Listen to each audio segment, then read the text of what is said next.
On a beaucoup parlé de pénurie de main-d'œuvre cette année avec le taux de chômage qui augmente. Est-ce que c'est terminé? J'en discute tout de suite avec Annie Boilard, qui est spécialiste en ressources humaines, présidente du réseau Annie RH. Bonjour, Mme Boilard. Bonjour, Mme Gagnon. Est-ce que la pénurie de main-d'œuvre se fait sentir encore en cette fin d'année dans les entreprises? La réponse est un peu complexe, puis c'est oui et non. OK. OK? Donc, oui, dans certains domaines, effectivement, nous vivons encore une pénurie de main-d'œuvre. Nous, en ressources humaines, on le sent parce qu'on est souvent, nous, c'est nous qui faisons le recrutement et on réalise que c'est encore difficile de recruter certaines spécialités. Là, j'ai en tête professeur, infirmière, il y a des métiers de la construction, des comptables. Il y a encore des métiers pour lesquels nous sommes en pénurie. Puis de l'autre côté, il y a des métiers pour lesquels on l'est beaucoup moins, voire plus. Donc, la réponse est assez complexe. Oui, ça dépend des secteurs d'activité. Donc, on le voit, c'est effectivement en éducation, c'est problématique. 2025, vous envisagez ça comment? Parce que là, on parle de l'incertitude économique qui pourrait affecter aussi la façon dont les entreprises vont investir. Est-ce que vous pensez qu'il va y avoir un gel d'embauche? Comment vous envisagez 2025? C'est intéressant, cette question-là, parce que si on se rappelle, à l'automne 2024, nos économistes nous disaient on va passer 2025 sur un beau soleil radieux économiquement parlant. On nous anticipait que ce soit très facile.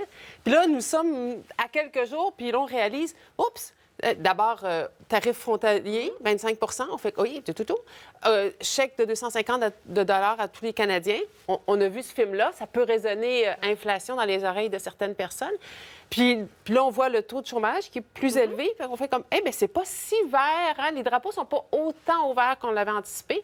On dira pas, moi, je suis aussi entrepreneur, on dira pas, les entrepreneurs, que la situation ne va pas bien, mais c'est pas aussi doré que ce qu'on aurait espéré. Donc, effectivement, ça fait que les entreprises sont un petit peu plus prudentes. On l'a vu dans les budgets pour les parties des fêtes, qui étaient un petit peu plus restreints en début d'année, au mois de décembre. On le voit également dans les prévisions d'augmentation salariale, qui sont bien, mais modeste par rapport à ce qu'on a connu dans les années antérieures. Donc, on voit que les entreprises sont un petit peu prudentes. Pas alarmées, mais prudentes. Donc, un optimisme prudent. Ça va aller un peu mieux, mais on reste quand même un peu sur nos gardes.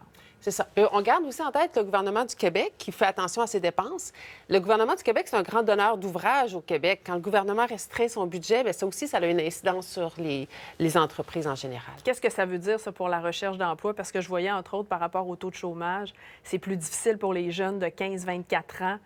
Ça veut dire quoi, ça, pour 2025, là, en matière d'emploi pour les gens? Est-ce que ça va être facile, difficile de se trouver un emploi? Oui, et là, je reviens. Tantôt, nous disions la pénurie de main-d'œuvre est terminée. On disait oui ou non. Bien, quand on dit oui, un peu terminé pour l'instant, puis là, la raison pour laquelle ces mots sont aussi nuancés, c'est que pénurie de main-d'œuvre, ce que c'est une donnée démographique. Et quand on le regarde sur une décennie, il est anticipé qu'on soit encore en pénurie de main-d'œuvre dans le temps. C'est juste que présentement, c'est comme si on avait, dépendant de quel côté on le regarde, mais pour les entreprises, on a un peu plus d'oxygène, plus d'espace. Et là où c'est beaucoup plus facile de recruter, où on dirait que la pénurie est beaucoup ralenti, c'est nos jeunes. C'est tout ce qui est les 15-24 ans. Et ce qu'ils ont en commun, ces gens-là, d'abord, c'est une population qui est affectée par l'augmentation de la population. Donc, quand on a plus de monde de ce type d'âge-là, bien, il y a plus de... Il y a moins d'offres. Il y a moins d'offres d'emploi. Puis ce sont des gens qui n'ont pas encore de diplôme. Ce sont des emplois non spécialisés. Et ça, on l'a vu en 2023-2024, la demande pour des employés qui étaient non scolarisés, avec sans diplôme. Ils peuvent avoir une scolarisation, mais pas avec un diplôme particulier. Cette demande d'employés-là était très, très aiguë. Et c'est ça qui faisait qu'on parlait beaucoup de la pénurie de main-d'œuvre. Ce qu'on voulait surtout dire, aux États-Unis, c'est 40 des employés, c'est que ces employés-là on manquait d'employés sans diplomation. Et là, présentement, le vent a tourné. On cherche plus des gens d'expérience, des gens avec des connaissances. Oui, exactement. Et là, il y a plus de main-d'œuvre disponible pour ces emplois. Et là, on le voit, le taux de chômage est plus élevé maintenant qu'il l'a été dans la dernière décennie pour ce groupe d'âge-là. Et là, on va voir qu'on parle beaucoup moins de la pénurie de main-d'œuvre parce que même si ce n'est pas tout complet, il reste que 40 de la main-d'œuvre. C'est un gros morceau. Donc, quand eux, ils manquent de ces employés-là, tout le monde en parle parce que nos assiettes ne sont pas servies dans notre restaurant, nos colis ne sont pas livrés sur notre paillasson, nos valises ne sont pas embarquées dans les avions, sont impliqués dans le service à la clientèle. Donc, tout le monde le ressent. C'est concret, là, les impacts. C'est concret dans la population. Puis l'inverse, quand ils sont plus disponibles, là, on voit que les choses roulent plus rondement et là, on voit qu'on parle beaucoup moins de pénurie de main-d'œuvre.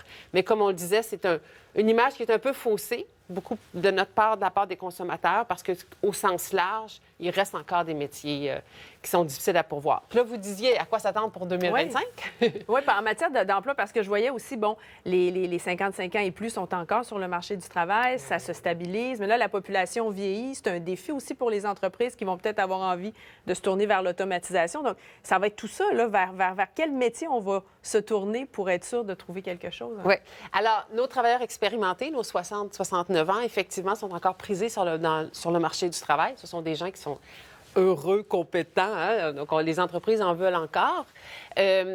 Là, vous nous demandiez, qu'est-ce qui va arriver, là, puis dans quel métier on va avoir encore de l'emploi? Il y a les métiers qui sont encore difficiles à pourvoir, tout ce que nous disions tantôt, la santé, professeur, comptable, etc. Dans certains métiers de la construction, c'est encore des bons métiers pour 2025. Puis on va avoir plusieurs de statistiques quand ils vont sortir en début d'année par rapport à ça. On va être encore plus solide dans nos données. Et donc, oui, il y a des métiers. Puis, gardez en tête aussi pour les employés que le vent tourne un petit peu. Des fois, on se sent encore sur le nuage de 2023, début 2024, où les employés avaient le gros bout du bâton. Puis on oublie que les choses ont bougé un petit peu. Donc, dans la posture, souvent dans les soucis de négociation, réétablir aussi, garder un regard lucide sur ce qui se passe. Donc, ça va être à surveiller, effectivement, une grosse année d'incertitude en toute matière. Merci beaucoup, Mme Boilard, d'avoir été avec nous. Je rappelle que vous êtes spécialiste en ressources humaines et présidente du réseau Annie RH. On aura l'occasion de s'en reparler. Le plaisir, Mme Gagnon. Fêtes.